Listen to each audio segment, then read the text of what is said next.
Hello again. Hi. Hi. And thank you so much for joining me today in this space where I investigate what authenticity is. So, in the last episode, I defined what authenticity was, or what ChatGPT said about the definition of authenticity. And I went through some questions that I just had that were just on my mind, just burning holes in my brain. And today we'll be talking about vulnerability and how that relates to, oh, 1, 2, 3, 4 times 1, 2, 3, 4, and how that relates to authenticity and being your most authentic self. So before we start, I would just like to define what the internet says vulnerability is, the actual definition of it. It says that vulnerability is the quality or state of being exposed to the possibility of harm, either emotionally, physically, or psychologically. It often involves one opening oneself up to others, risking rejection, criticism, or hurt, but it can also lead to deeper connections, can also lead to deeper understanding and deeper personal growth. Vulnerability is also seen in contexts where there is a lack of protection or defense, making one susceptible to external threats or challenges. Now, with that, vulnerability is seen as something that not strong, when in reality it is the complete opposite of that. Being vulnerable with people makes you strong. And to be authentic, to be yourself, to be true to yourself, you have to be vulnerable. So it could look like expressing how someone may have hurt you, even if you feel that they might not understand, or even if you feel like it could cause a problem in some sort of way. Maybe it seems like confrontation to people. I know that it seems like confrontation to me, but it tends to feel a little anxiety ridden, a little anxiety inducing. So vulnerability is important because you need that to be authentic. You need that in order to have other people see who you are, not just who you are on the surface, but who you are deeper, who you are without all the bells and whistles, so to speak. It can be extremely difficult because it feels as if you are purposefully opening yourself up to an attack sometimes. Going back to the definition where, there are some parts where it's a lack of protection or defense making you susceptible to that hurt, making you susceptible to that ridicule or that judgment. So in some sense, it almost feels as if you are envision you are in the middle of your perfectly beautiful, wonderful castle. I mean, everything that you've ever wanted is inside of this castle. Whatever, I don't know. I like a big bathroom and a big kitchen, but whatever bathroom, kitchen, your quartz countertops, your rose quartz bathtub, you've got your flat stove top, anything stainless steel, this stainless steel, that marble everywhere. You've got this beautiful, wonderful home that is filled with all of your favorite things. Every single room is tailored perfectly to what your tastes are. Now, around this beautiful place, you have barbed wire, landmines, you have a moat filled with alligators, you've got sharks and electric eels, you've got brick walls as far and as high as the eye can see. To have that around this beautiful castle means safety. It means protection. It means that no one from the outside can come in and dare try to take a painting off your wall or to open up your fridge and eat your favorite foods or to come in and set your favorite place, your home on fire. But in this castle with no one else there, it's extremely lonely. So now you have a decision. You have to make the decision to maybe knock down a few of those walls, remove some of the barbed wire, maybe even create a bridge over this moat so that you may have a friend come over and see the things in your house, so that you may have a loved one come over so that you can share your food, so that you can share TV time, so that you can cook for them, so that you can give them a place of safety as well. It sounds good in theory, but to really let those walls down is terrifying. Because let's say you thought you could trust someone, so you let the walls down, you put out that bridge and you cleared out a pathway for this person to come in safely and they screw it up. And now you are left with cleaning the mess. Vulnerability feels like you are destroying your own protective measures just to have someone near you. But it's not always just any someone. This is where your discernment lies. It almost feels like a catch-22 because in order to be vulnerable, you kind of got to make yourself be vulnerable. But then you'll have just some crazy people willy-nilly coming on in trying to screw up everything for you. And it makes it difficult for you to do that again. When we avoid vulnerability, when we avoid trying to connect deeply with people, when we avoid trying to get to know others on a deeper level and show them all of our ins and outs, we repress pieces and parts of ourselves that could potentially be great and amazing to share with other people. Using myself as an example, I am very friendly. I'm very, very open. But I am also equally ashamed of my home situation, my living situation. And so it keeps me from bringing people in because I have had friends in the past who I've let into my home, my literal home. And later on, they've said or done things about other people who were in a similar situation that made me feel like, damn, if I wasn't your friend, you would have said that about me. Or maybe you did say that about me and you just didn't say it to my face. So it caused me to shut people off, even though I know inside of my home is where I am the goofiest. Inside of my home is where I sing out loud. Inside of my home is where I tell the most jokes, where I let my hair down, where I get super vulnerable and very loving and caring. And I can't let people see that because I still consider those parts of me very weak. You can't open up if you can't be vulnerable. You can't open up if you can't be yourself. You can't open up if you don't trust yourself. You can't open up if you don't trust yourself to find those right people. And we all kind of have that little inkling where we're like, you just said something that I kind of don't vibe with. And now my hackles are up. Now I'm a little weary of you. Going back to that example of the friend that I had, it, it happened years down the road. But during this friendship, I started to notice that there were things that were being done. And me being the person that I am, having lived the life that I've lived, I am very, how do I say this?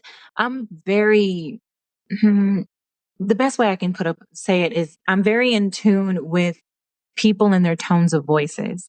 I listen to that sort of thing, to their cadence, to the words that they specifically stress in a sentence. I'm very hypervigilant. There we go. I'm hypervigilant about that because that's kind of what's helped me survive. That's what's helped me not be the butt of someone's joke sometimes. That's what's helped me stay out of the hot seat and what's kept me out of people's line of fire when they get angry or when they feel like they want to break somebody down or, it's kept me safe in a way. But you can't really be yourself having that. You can't, because at that point, I start to wonder, why is this person saying this in that manner?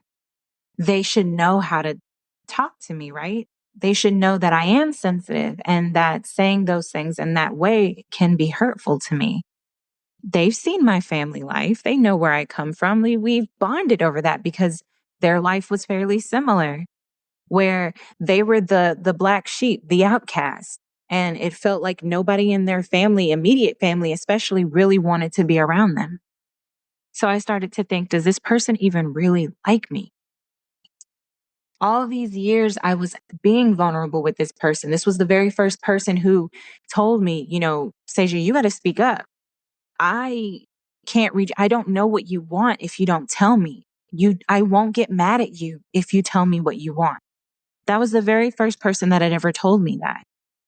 But then it just felt like at the end of our relationship, or I should say friendship, like I don't want anybody to think like it was a love relationship. It wasn't. It was a very deep friendship that I had with this person. That was, like I said, the very first person who ever told me I could do that. Created that safe space for me, I felt like was kind of taking it away now towards the end of our friendship. And it was difficult for me because I had lost two friends in that manner. Then I had no friends. And after that, with those people that I had been with for years, because we were a triad of friends, those people that I had been with for years, those two people, all of a sudden it just felt like we weren't the same people, even though I knew I wanted to go back to what our relationship was, where we would spend nights, days over each other's houses, just laughing, playing, drinking, smoking, just playing card games, board games, being silly, singing out loud, talking deeply about things, about our dreams. It felt like that was being ripped from right under me once these actions and these tone of voices and these statements started to be made. And it just made me feel like, am I listening too hard? Maybe I'm just imagining it. Fast forward to a couple of years later, I was not imagining it. This person no longer wanted to be my friend, and they showed me in their actions. Neither one of them wanted to be my friends anymore, and they showed me with their actions. With that, it was very difficult for me to be vulnerable again because I felt as if I couldn't trust anyone anymore. I felt as if the entire time, maybe I was imagining it at first, and then maybe it was me that started acting weird. So then they started acting weird. You know, I I'm a very sensitive person, and personally, for me as a singular solitary being on this planet Earth, as this soul in this meat sack, I as an individual need to have very specific, very strict boundaries with people because I tend to internalize. I.e., after all of that ended, I blamed myself. I really thought that it was me that had caused our relationship to end, when in reality, it was probably just both of us, me and her, me and the other girl. We started to grow differently. We started to hang out with different people. We started to partake in different things. I started to get really into spirituality. One started to get really into family life. The other started to really get into her career. And we just did not see things the same. We didn't grow the same. And it ultimately resulted in the dissolution of our friendship. And even though there may have been more aspects to it, I was not told of these aspects. So now I'm just left to assume and to sit here and contemplate and think about, well, maybe it was this, maybe it was that, maybe it was this. For about a year, I believe, I blamed myself. I thought that it was all my fault because I was such a bad person, because I wasn't a good friend. When in reality, it's not like anybody told me, hey, lately you've been doing A and it's making me feel like this. I really want to continue to be your friend, but can we figure out how we can get back to here? Can we figure out how we can do this? No one did that with me. And so I was left in the dark. But then again, I didn't do that with anyone else. Therein lies the issue of not being able to be vulnerable, not being able to go to somebody and actually say, and in all honesty, I think that friendships, just like romantic relationships and familiar relationships, they need to, they need to have those monthly or, every few months, they need to have some sort of check in where they're like, hey, you know, I just wanted to know what's my progress report, as your friend, as your lover, as your sister, as your daughter, as someone who cares for you. And I hope that you care for me as well. How am I doing? Is there anything that you feel like, you know, we can improve on as individuals in order to make our relationship stronger, in order for us to stay friends, in order for us to stay lovers, in order for us to have healthy boundaries with each other? In a family relationship, is there anything that we can do? Is there anything that you need to improve on or I need to improve on? I wish there was more back and forth like that instead of just these constant assumptions that it was one or the other's fault. Vulnerability is something that is very important, but very difficult to maneuver around and to go about because of the constant requirement of opening oneself up to possible hurt. Some examples of some people and celebrities who have been vulnerable and authentic were two of my favorites, at least. The first one being Brene Brown. I'm pretty sure a lot of people have heard about the power of vulnerability. When I first heard the book, because I got it on audiobook, I was absolutely amazed with how easy she kind of made it seem to go on stage and to be goofy, but be so serious and so captivating about, what it's like to be her and having this, I guess I could, this project of wondering what it is about vulnerability that makes people just white knuckle tense up. Why? Why do we do that? Why does it scare us so much, but we view it as being weak?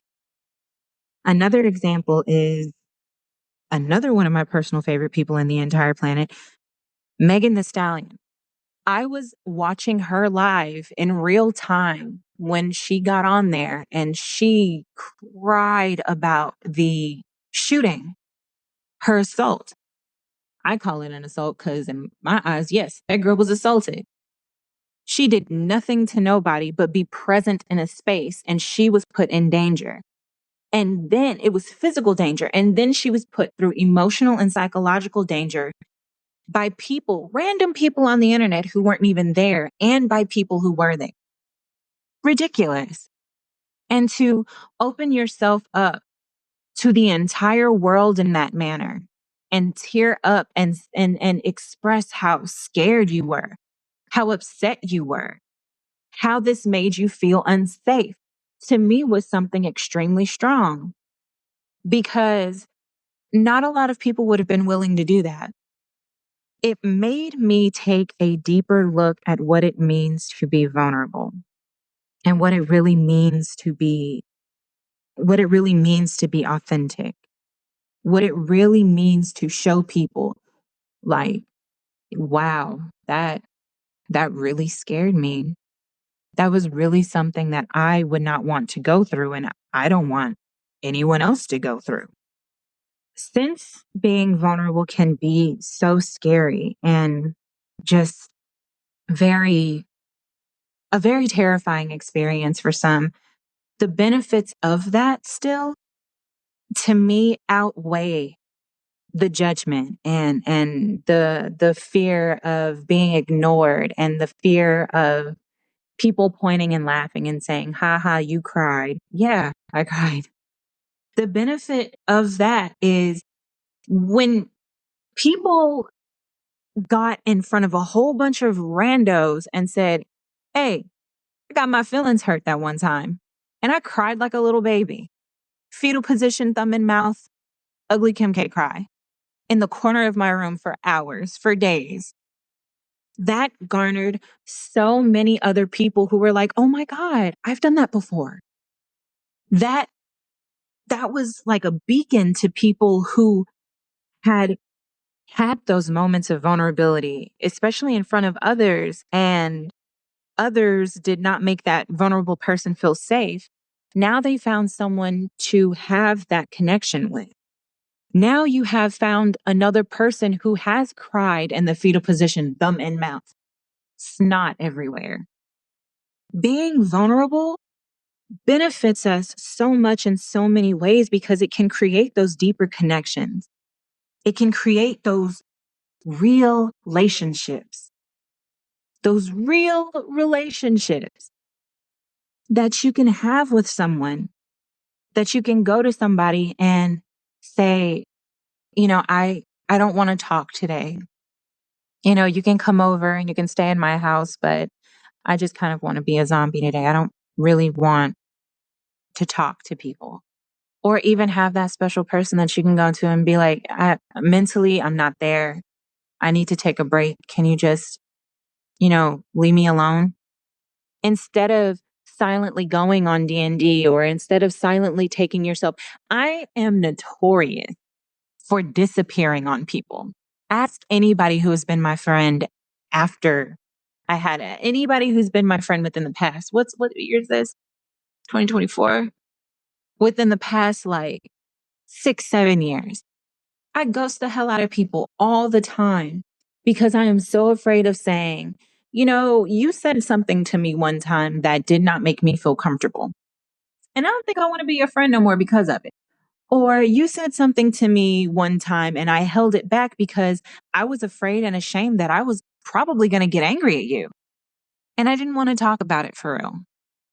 I am notorious for ghosting people, notorious for not answering my phone, because I have a lot of those days where I'm just like, this would be a day where I wish I could tell somebody, hey, I'm not okay. Or I feel like I want company, but I'm not really sure. Like, can you maybe do a quick pop up over at my house for like 10, 15 minutes? But I'm scared of those things. So it keeps me from having that strong sense of self awareness and acceptance, that emotional freedom, that mental freedom that being vulnerable can bring. When you're vulnerable with people, especially with a smaller amount, like it depends, like it's use your discernment. It's all up to you. Do you want to be vulnerable with a huge amount of people on a random platform, like how I'm doing, where I'm just kind of opening myself up to any old stranger to be mean to me on the internet? Or do you want a small group of people where you can go to and say, yeah, I am not worried about maintaining any sort of facade or any sort of mask or wondering if these people really like me, because I know they do. They're still here even after all of my weird. Or do you want both of that? I want a mix of that because I feel like you can pick and choose who you want to be vulnerable to and adjust that level as such. Because to me, this right here, I'm being vulnerable. Like, I have made 2 episodes so far. This is the second one, and I have not listened to either. I have just recorded them and sent them off because I know I hate the sound of my voice. And I know that if I go back and listen to these, I'm not going to put them out. So I was like, screw it. We're going to barely edit. We're going to leave in anything that I can. We'll just use AI to take out any of my background noises, like my shuffling papers or my cat or the singing bowls that are in the background to calm my nerves because don't want to give myself an anxiety attack or a panic attack on camera, recording, whatever. It takes a lot of mental fortitude, I guess, to really do something like that around people and to say, hey, I want to have my significant others know of my past and know what I've gone through. But the outside world, I only want them to know about maybe how what I've gone through has affected me, not necessarily what I've gone through. That's still being vulnerable, but you're not really giving people the details. I mean, can you have that both ways? Now I got questions. Now I've got questions. I always end up with more questions than answers sometimes. So this is why at some point I'm going to expand this and I'm going to be talking to other people because bouncing these ideas off of just one brain don't help me. And I need answers. I don't know if I've said this, but I think I did in my other episode. My birth chart and my numerology chart and my human design both kind of give me, all three kind of give me the sense that I am a crusader on the quest for just answers to any question that I've ever had. Thank you, Sagittarius placements. I just feel the need to always find answers to these questions. And then when I come up with more questions, I start to realize that I probably need other people there to help me answer them. But even getting out there scares me because I am scared that people are going to be like, what? What is she even talking about? I talk in circles sometimes. My sentences come out incomplete because I say half of it in my brain and the other half physically comes out of my mouth. And I don't know how to control that sometimes. So I need people there who can understand that and look at that and just be like, okay, well, could you go through your thought process for me one more time, but this time out loud and a little slower so I can probably try to catch up with you instead of having the people in my past who I have had where they're just like, you're just too much. In those instances when I've tried to be vulnerable because I understand the benefits, I understand that it can be inspiring to others, it still scares me. It still makes me feel like it's an impossible task. While on this journey, even though I just started this podcast, I've been constantly wondering what it looks like to me to be vulnerable. And what that means to me is that I should be able to, one, have compassion with myself because it is not an easy task. I have to understand that much like a kid riding their bike for the first time, this is my first time expressing a level of vulnerability where I truly am opening myself up to criticism. But I know that this is a step that I have to take in order to become comfortable in my own skin, in order to become comfortable in, I guess, like, in order to become so comfortable with myself that nobody from the outside can say, oh, but I remember that you did this one time. Well, yeah, you remember that because I fucking did it. And what else you got for me?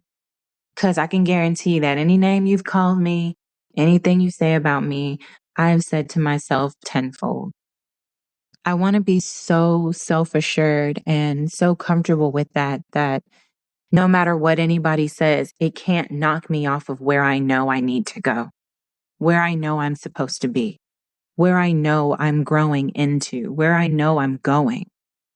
Because right now at this point, if somebody were to just tell me, and I've been told this, if somebody were to just be like, you are so extra, I would laugh in their face and be like, haha, yeah, right. But I would go home and journal about it for 30 minutes, cry about it for 30 more, and say, do they not like me because I'm too much? Do they talk about me behind my back to everyone else who is not, quote unquote, too much? And if they do, what do they say? Do they make fun of me and then they only ask me to hang out with them every now and again so that I can give them some new funny stories so that they can just talk more about me behind my back? In a way, if you think about it, that's kind of narcissistic, right? Because these people probably really don't care about me that much. But I feel like therein lies the trick of my brain. It's like I am either thinking, oh my God, these people constantly make fun of me because I'm this and that, and I'm just a joke to everybody. And, they just kind of look down on me and they pity me. And they're just, I always feel like I'm that person. Like, that one person where you just look at them and you're just like, poor girl, but she's so sweet. So, just like give her a pass kind of thing. Either I feel like people are being like that to me, or they are like completely ignoring me. Like I feel like I'm constantly being made fun of, or people hate me so much. And it gives me this need to disappear on people again. It gives me this need to not want to be there, because I'm like, look, I don't want to deal with it. I don't want to deal with the wondering. I don't want to deal with, the explanation of why I don't invite people to my house, and why I am the way that I am, and why my family is the way that they are. Hell, why my cat is the way my cat is. Why my room looks the way that it does. Why I still got artwork from when I was 16 on the wall. Or why I still sleep with the same teddy bear that I have been since I was in the 10th grade. Like, I don't want to have to explain stuff like that to people, because I feel like it's just another way for them to come in and trash my castle.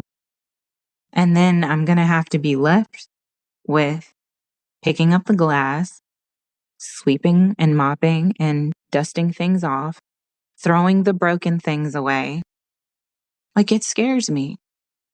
And even though I don't really have any tips myself as to how to be vulnerable, I do know one thing. Like I said before, it's just like a kid that's learning how to ride the bike. Like, you kind of have to approach your life in that manner. I read this on an Instagram page, and I cannot remember.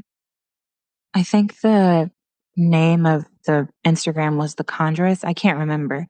But she made a post one time saying, if a kid was riding the bike and they're just now learning how to ride the bike and they fall, you wouldn't point and laugh at them and say, ha ha, you scraped your knee, you're crying, you idiot, you can't ride a bike, how stupid. Look at this kid, 5, 6 years old, can't ride a bike, idiot. You wouldn't say that to a child. And if anyone did ever say that to a child, you should push them and kick them and punch them. Not really, but like, maybe. You're not a jerk to a child that's learning how to ride a bike or learning how to swim. It's their first time on planet Earth. They don't know how to do this. So why would you do that to yourself? Why don't you extend that exact same compassion that you would to a kid by picking them up and saying, hey, you're all right. It's okay. You can get back up again. Look at this. We're going to get you a cool Band-Aid. And look, you got a war wound and a nice, cool story to tell all your friends about how you were learning a new skill. You would show compassion. You would give them words of kindness and encouragement to help keep them going. Because you know what it's like when you finish and you finish all your lessons and you've learned how to ride the bike. You're going as fast as a wind now. You're just, at this point, you're racing birds and racing cars down the street. You're having fun. And it's all because somebody told you it's okay. I believe in you. You've got this. It hurts right now a little bit, but it'll heal. But don't stop. Keep going. These are things that you should tell yourself. And those are the type of people that you should have around you. So a tip would be just be compassionate to yourself. Now, since I did have to look up some other practical tips for being vulnerable, because like I said, I ain't have any. Some tips that I found online were to start small. Find safe people to be vulnerable around. And this is going to look different for everybody, because, again, in my example, given, like I said, my birth chart, which I do use to guide me a lot, I use my birth chart, my life path number, my human design, all of that. I use it a lot to kind of help guide me into things that I know, first of all, damn well I should probably be doing anyway as a decent human being, but also as somebody who wants to create a life in which I feel fulfilled in. a life in which I feel like I have fulfilled my own destiny, something that I feel full. Just I feel like it's not only fed my incessant need to learn, but it has in turn fed my soul and made me feel like I have accomplished things in life. So utilizing that, knowing that I have to have very strict, specific boundaries and using those like boundaries to help me find those kinds of people, I know that it's going to be a little bit, it's going to look a little different to me. Because going back to the situation with my friend, I keep wondering, had I spoken up and said something, would that have changed our relationship at all? Or would I have just still have come to the same answer that I did to anyway, which was we just weren't supposed to be friends anymore. We grew apart. We're different now. Like I have to have very strict boundaries. So find those people that you feel safe with. You know, maybe let your guard down a little bit and do something like a little embarrassing and crazy. If they laugh at you and you know you were like, okay, yikes, that didn't make me feel any good. Those may not be the best people for you. They may not be the people that you need around you. Now, again, using me as an example, I'm a very sensitive person. You know, just sensitive due to a natural empathetic nature that I have and past trauma. Which is why I said earlier, I'm very, very hyper vigilant about how people say things and their tone of voice. There was a point in time where mm, well, screw it. I mean, we're here already. Where I had talked to my very own sister about having an OnlyFans. Now, how I went about that was I had recited the line from, you know, the Beyonce remix with Megan Thee Stallion, where she talks about she on her demon time, she got an OnlyFans, that part. My sister, when I said that, my sister looked at me so horrified, like she was absolutely horrified that I said this. And immediately I retracted and I was like, LOL, you're so silly. I was singing that Beyonce song, you know? And she goes, oh, I was about to say. And I'm just like, great. Little did she know, I had had an OnlyFans for almost 5 months at that point. I'd been doing a lot of sex work. It was mainly like selling videos and stuff like that. I didn't meet anyone in real life, but I was doing what anybody else could at the time to make money. And to me, at the time, it was the most fun. It helped me get comfortable with my body because, you know, camera adds 10 pounds. And I was like, well, I already feel like a fat whale, so let's do it. And it made me feel good about myself to see these things, to see myself in that light, to see myself as a sexual being instead of repressing that. Again, past trauma, knowing who I grew up with, like it, it was refreshing to myself. And the money and the compliments didn't hurt either. But telling her that, knowing that months before she had told me something and I acted completely normal, like, oh, okay. Knowing that I did not get that same safe space that I gave her, let me know. I was like, I can't have you in my circle then. It's not something that I've come to, like, I haven't come to terms with it completely, but I, I was, I was very, I felt alienated by that. I felt hurt. Um, Another example, the same person. Damn, it be family that really do it to you, huh? I I have this mentor. Her name is Shika Chica on YouTube and Instagram, I believe. Well, I consider her my mentor because I've been watching her videos quite a bit, and I actually got the chance to have a healing session with her. It was Actually, I think it was just last year. It wasn't a couple, it was just last year. And during the session, I was going through something in my home life, and it was a fairly dangerous situation. I like to minimize it because I feel like I'm used to it, and in my head I'm like, well, it wasn't that bad. It definitely could have been worse. I have seen worse. Shouldn't justify that, first of all, but given what I had seen, it was pretty bad. So when I had made this appointment with her, I thought that I would have the house to myself. When I found out that I wouldn't, it was already too late for me to reschedule. So I was like, you know what? We're just going to have to go ahead and go through it because my healing ain't going to stop for nobody. Definitely ain't going to stop nobody that's trying to drown themselves in an alcohol bottle. The healing session required me to punch the air and scream no for every time I felt like my power was taken from me, for every time I felt like I could not say no.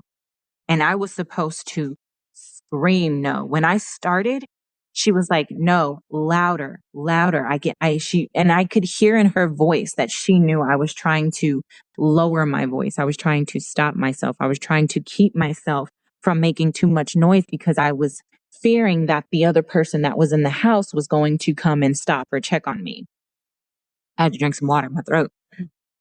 Well, when that person did come and check on me, I literally stopped and I was like, I was in tears at this point, screaming no. And I could hear in my voice how angry I was.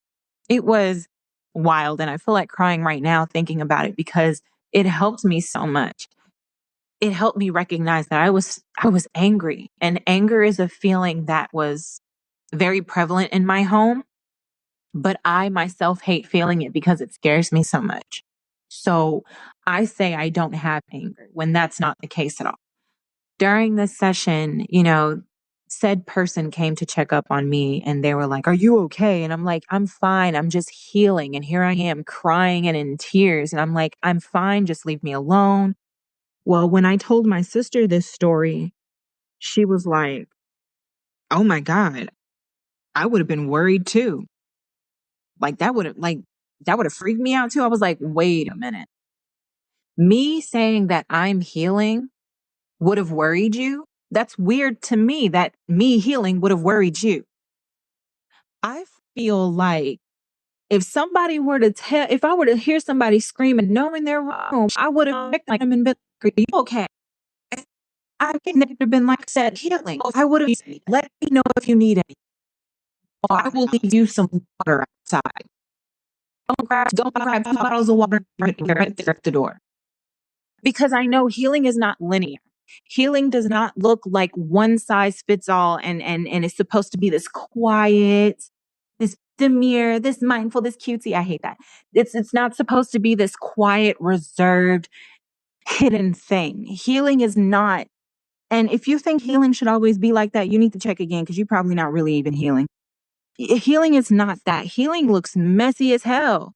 Hence why when I was doing all of that, I didn't even recognize that I was angry until I finished. And my throat didn't feel anything. It wasn't on fire, but the entire time I was screaming no, I was hoarse. And I was like, that's because I have repressed anger and repressed things that I did not say from way back whenever. And it didn't even all come out because I still felt myself holding back. But I had recognized that I was angry. The wildest thing to me. It was the wildest realization. So to hear somebody say that would have scared them or that would have worried them, or to have the reaction that she had, I was like, you really don't understand me. We have known each other our entire lives and you still don't understand me. And I feel like you're not interested in understanding me at this point. So again, that was another time where someone close to me had shown me they're just not supposed to be a part of my healing journey. And that's a no shade to her. That's probably the best way she knew how to handle those situations because she's not me. She would not have handled them the way that I did. But now that I see that it is different, she just cannot be a part of this part of my journey. And I recognize that because she doesn't understand. And like I said, I'm not even sure if she's interested in understanding. It ain't my business because one monkey ain't gonna stop the show. Just like when person came to check up on me, knocked on my door, I did not stop. I kept going. Also, at the behest of my mentor, who was still on camera with me, telling me, keep going, keep going, keep going. That level of vulnerability, showing that to someone and then not having any sort of support made me shut down. And that makes it hard for me to lean into this next practical tip, which is the willingness to discuss fears, mistakes, and insecurities. Wow. Because I was not willing to say to my sister at the time when she said that me healing would have scared you. Don't you think that's a little weird? You afraid of somebody healing? Why? Because I knew I was going to come off like that. I knew I was going to come off the cuff defensive. So I didn't say anything, which still burns me because I'm just like, I feel like I can't move on with our relationship and make it stronger or better because I feel like there's still so much I haven't addressed. And it's because I don't have that willingness to discuss those insecurities because I am still afraid that if I were to meet you in that manner, which I have done multiple times, you like that person would look at me and be like, I don't really get it. And I don't really care to get it. And it's weird to me. That makes me feel like I'm unwanted. That makes me feel like I shouldn't be with this person. That makes me feel like I'm a freak and no one's ever going to love me or care for me. That's what it makes me feel like. But you have you have to find somebody to be that way with. You have to find somebody that, the one time that they do say some crazy stuff like that, be like, okay, so that makes me feel uncomfortable that you said that. Now I'm interested as to why you think me healing would be weird. Since you're not really interested in my healing, period, now I'm wondering why you think it's weird. Do you think it's weird because that's not something you would have done? Do you think it's weird because maybe you think that that's crazy? Like, why do you, and then I would have to go in to why wouldn't you want to heal? Why do you think that's weird? Because let me tell you something. The next year, which is this year in 2024, I recently saw a post. I can't find the post anymore now, but I recently saw a post it was a room full of women. They were cross-legged on the floor and they were screaming. The exercise was to let out all of that repressed emotion, especially from sacral center, which I am a generator. So that is my authority. That is how I lead. That is how I lead into my next step, is using my gut feeling. And that takes a lot of being vulnerable. That takes a lot of self-compassion and finding that balance between, knowing when to be vulnerable with somebody and trauma dumping, which is, another tip. You have to be compassionate with yourself, and you have to be able to recognize that subtle tightrope of, am I leaning too much into being vulnerable and now it's more trauma dumping where I'm oversharing how things were in my life, which is difficult for me personally because I go either route at such an extreme that that's what keeps me closed off from people. Because I've been known to overshare sometimes and people are like, yikes, okay, I didn't really, really want to know that or need to know that. So now it feels awkward. And I'm just like, darn it, sorry. Again, childhood trauma, I didn't get to say a lot. And now that you've allowed me to say a little bit, I feel like you're allowing me to say everything. And that's not what it entails. Sorry. Or I don't tell anybody anything, which again, if you ask anyone who's friends with me right now, they don't really know much about my life. They know certain things, especially some heavier stuff, but they don't know everything. And even now, if you were to ask them, they'd probably be like, oh, I don't know. Yeah, you don't know because I'm not going to tell you because I don't trust you. And it's unfortunate. And I know that if people I know heard this, they'd be hurt by that.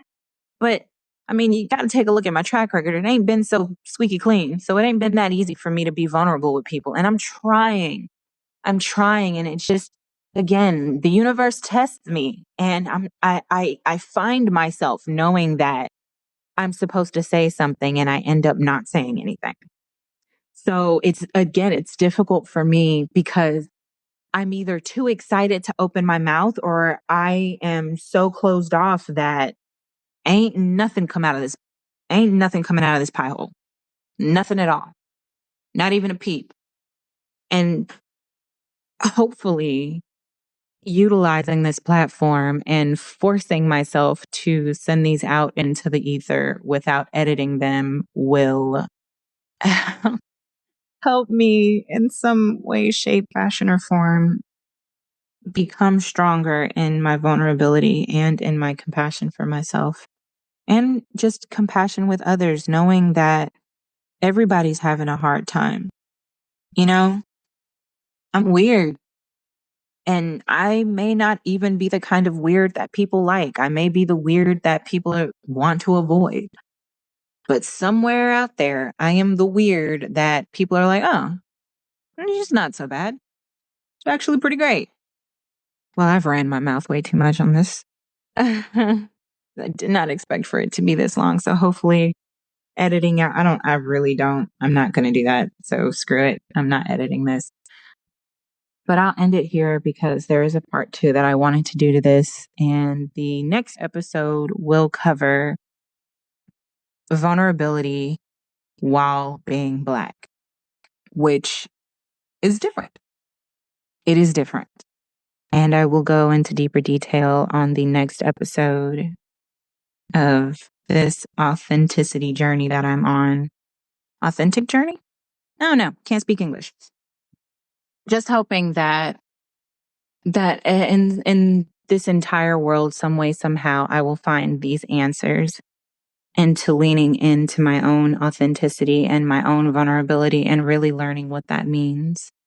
And not even just learning what it means, but putting it in practice. Cause I can learn all day, but until I have like the practices down and a practical plan for stuff, because believe me, I'm not practical. I don't plan. I just do stuff by the seam of my pants. It's gotten me through life. Why not? It's hard because hopefully throughout all of this, I will actually be able to put these things into motion. And I kind of already am by doing these things and then just kind of sending them out to the world. But hopefully you stick around this long and hopefully you will join me on the next episode where I talk about vulnerability in the part 2 while Black. So I'll end it here for real. Thank you so much for sticking around. And I hope that you can start to be vulnerable and find those people to be vulnerable with yourselves. Hopefully, you're a lot luckier on this journey than I have been so far. So, with that, I let you go with love, with peace, with joy, happiness. Take a deep breath and just know that life will go on. You will heal and you're not alone. You have other weirdos out there like me. All right. Bye.